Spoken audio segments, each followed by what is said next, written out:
Berbekal katambelah aku dan juga handphone aku dan juga payung aku, hari ni petang-petang aku jalan dekat area Gamuda ke.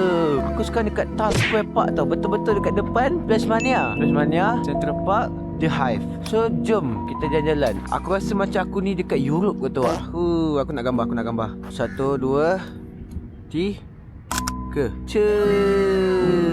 Lawa weh gambar sini. Jalan-jalan petang sini sedap lah. Tapi sekarang ni kenapa tak ramai orang kat sini Jalan-jalan sini, duduk petang-petang sini. Best juga untuk korang photoshoot graduate pun best juga sini. Lawa juga sini. Bukan tak lawa kan? Macam-macam ada sini ke. Tempat duduk lepak ni memang besar kat sini. Tapi kat sana tu apa? Aku nak terberak ni. Tu ada view sini kan.